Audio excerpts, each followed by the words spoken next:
November 30 నాడు 2750 కోట్లు రైతులకు ఇస్తున్నా, ఇక పడుతున్నాయి రేపు పొద్దుగాల బ్యాంకులో అన్నాడు. 2 నెలలైనా చెక్కు పాస్ కాదా? అంటే ఉత్తుత్త చెక్ ఇచ్చినవా? నీ చెక్కు చెల్లలేదా? చెక్కు బౌన్స్ అయిందా? రేవంత్ రెడ్డి చెక్కు బౌన్స్ అయితే మరి ప్రభుత్వానికి ఇజ్జతే లేనట్టుగా. మరి అంటే నువ్వు మోసం చేద్దామని చెక్ ఇచ్చినవా? నిజంగా ఎందుకు చెక్కు పాస్ కాలేదో ఇలా ప్రభుత్వం సమాధానం చెప్పాలి. నవంబర్ 30 నాడు రైతుల మీటింగ్ పెట్టి చప్పట్లు కొట్టించుకున్నావు నువ్వు. ఆ రోజు ఇక చెక్ ఇస్తేనే 2750 కోట్లు అన్నావు. చప్పట్లు కొట్టించుకుంటేవి, ఊరిస్తివి, అవతల పట్టివి. మరి ఏమైంది ఆ చెక్కు? ఎందుకు పాస్ కాలేదని అడగవా? నీకు బాధ్యత లేదా? ఫైనాన్స్ మినిస్టర్ కు బాధ్యత లేదా? ముఖ్యమంత్రికి బాధ్యత లేదా? ఏమైంది ఆ చెక్కు? లిస్ట్ లో పేరు వచ్చి కూడా 2 నెలలు అయింది, మాకు డబ్బులు పడలేదు అని గ్రామ సభలో పాపం మా రైతులు అడుగుతా ఉన్నారు.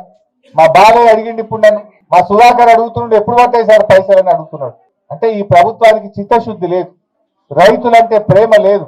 అబద్ధాల పునాదుల మీద అధికారంలోకి వచ్చి పాలనలో కూడా అబద్ధాల పరంపరను కొనసాగిస్తున్న ప్రభుత్వం ఈ కాంగ్రెస్ ప్రభుత్వం.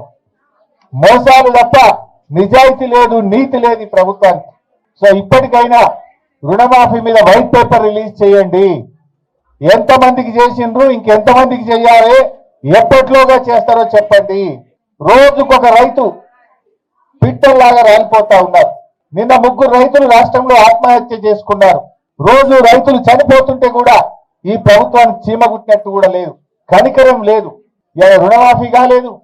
ఇవాళ నేను గాలిచెర్లపల్లి గ్రామ సభలో పాల్గొంటే ఒక రైతు నన్ను అడిగిండు ఇప్పుడే, శ్రీనివాస్ అనుకుంటా, ఏమంటుండు, వానకాలం రైతు బంధు చేస్తారా అంటుండు. నేను అడుగుతున్న శ్రీనివాస్ పక్షాన, గాలిచెర్లపల్లి రైతుల పక్షాన, తెలంగాణ రైతుల పక్షాన ఈ కాంగ్రెస్ ప్రభుత్వాన్ని అడుగుతా ఉన్నా, వానకాలం రైతు బంధు ఎప్పుడు వేస్తారు? వానకాలం యాసంగి కలిపి నువ్వు చెప్పింది ఎకరానికి 15,000 ఇస్తా అని చెప్పినావు. 15,000 వేస్తావా వేయవా? నిన్నేమో కొత్తగా కోత పెట్టి 6,000 అన్నావు. పోనీ 6,000 అన్నా, వానకాలం 6,000, యాసంగి 6,000, 12,000 వేయాలి కదా. 12,000 రైతు బంధు ఎప్పుడు వేస్తావు? కేసీఆర్ ఉండగా బరాబర్ 4,000 అంటే 4,000 వేసిండు, మళ్ళకెళ్తే 5,000 అంటే 5,000 వేసిండు. నువ్వు 7,500 అన్నావు.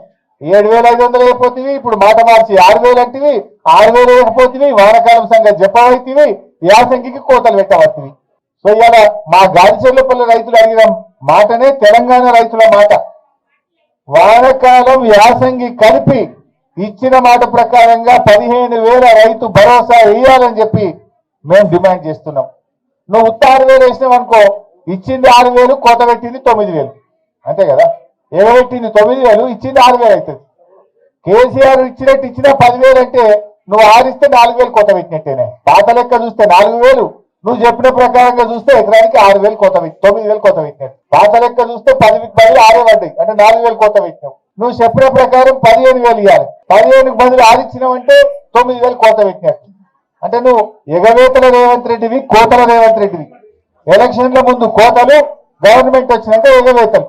అందుకే నీ పేరు యనుమల రేవంత్ రెడ్డి కాదు, నువ్వు ఎగవేతల రేవంత్ రెడ్డి అని పేరు పెట్టిండి. నీకు అన్ని చెడాక నేను గదే పేరు పెట్టి పిలుస్తాం. ఇక ఈయన నిజాయితీ ఉంటే, చిత్తశుద్ధి ఉంటే ఈ రైతులకు కోత పెట్టాలా?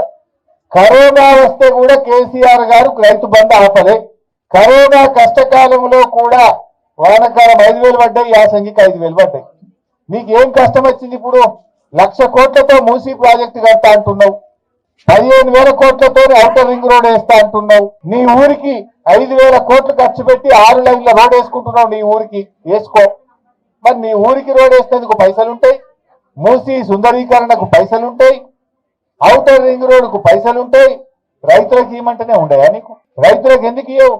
వెంటనే రైతులందరికీ రైతు భరోసా, వానకాలం యాసంగి డబ్బులు ఇవ్వాలని చెప్పి మేము ఈరోజు డిమాండ్ చేస్తా ఉన్నాం.